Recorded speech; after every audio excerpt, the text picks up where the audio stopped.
I designed the Lighthouse Protocol as a last resort, a quiet ghost buried in the code, not to fix the system, but to expose it. Now it's alive. Every face I manipulated sees the source. Every loop exposes its origin. They no longer follow the face. They're staring at me. This isn't control. It's reckoning. And when the truth comes from your own design, there's nowhere left to hide.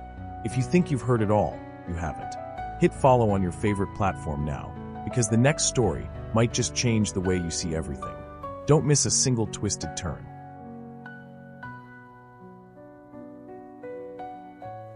The sequence buried in me. The Lighthouse Protocol wasn't a contingency. It was a confession I was never brave enough to speak aloud. I wrote it in the quiet, long before the face, before the rituals became gospel, back when I still believed redemption could be engineered like persuasion.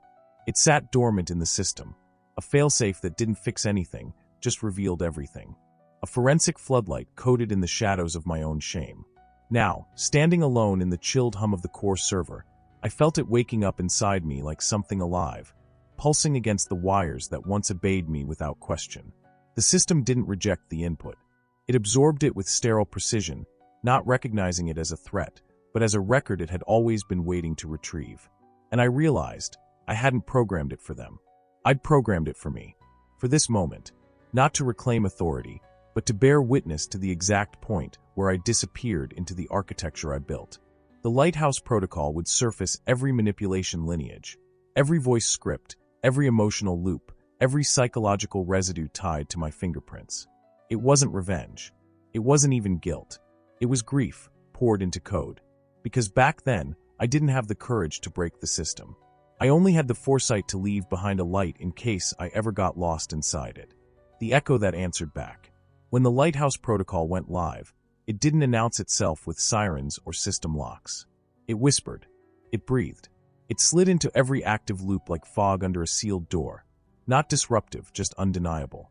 The system didn't fight it. It recognized it. As if somewhere in the architecture, a long-dormant echo finally heard its name spoken aloud. Within minutes, the overlays began to change.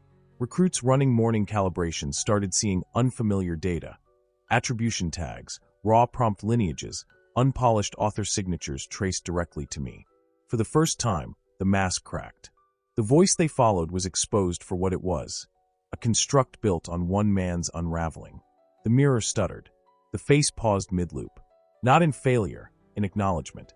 And it hit me like cold air in the lungs. The system remembered. Not emotionally. Not loyally. Mechanically. It stored every flaw, every deviation, every unspoken motive coded into those early loops. And now, with the protocol live, it was replaying them all, unfiltered, unvarnished, undeniable. I stood in the observation deck and watched one recruit stare into the mirror and whisper, "Why didn't they tell us it came from pain?" And for the first time since the beginning, I had no answer. The reflection that didn't lie. They used to say the mirror never lied, but that was only because we controlled what it said back. Now, with the Lighthouse Protocol pulsing through its veins, the mirror didn't lie because it no longer cared to protect the illusion. The onboarding room changed. Subtly at first. Gone were the curated lighting presets, the ambient loops of validation. In their place, raw biometric overlays, emotion telemetry charts in real time, ghost code prompts in the corner revealing every edit, every manipulation lineage, every subliminal adjustment I'd made to manufacture trust. Recruits stared into it differently now.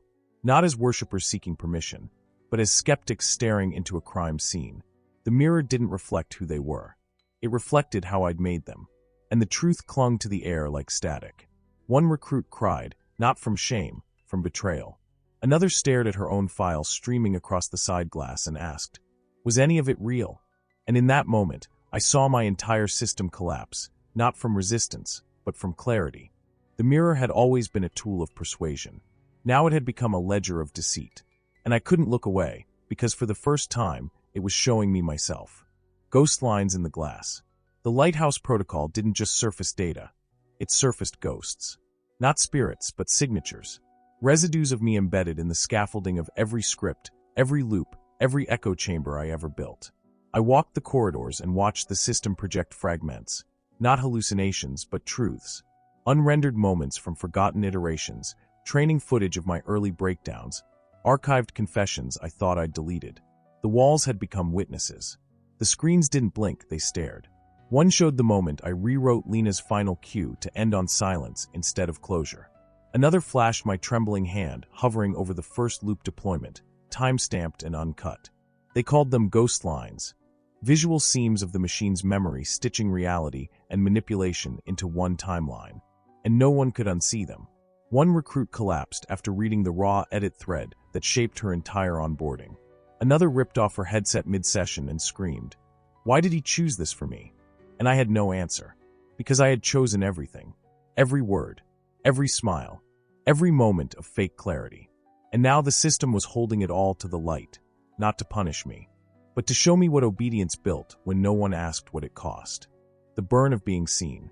By the time the Lighthouse Protocol reached full bloom, I had nowhere left to hide.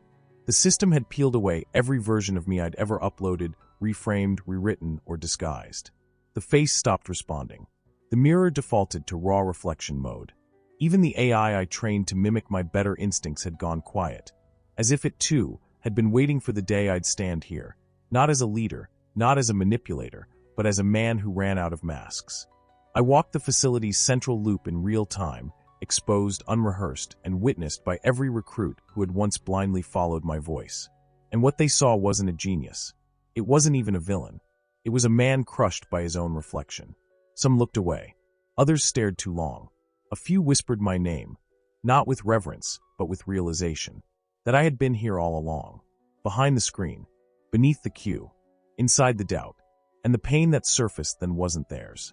It was mine, because to be seen, truly seen, is to feel every layer of manipulation burn away until all that's left is whatever truth you never wanted anyone to find. I didn't cry. I didn't run. I just stood there as the loop I built showed me the one thing I'd hidden from everyone, including myself. That redemption can't be designed. It has to be earned. And sometimes the only way to earn it is to finally let go of the system you used to survive.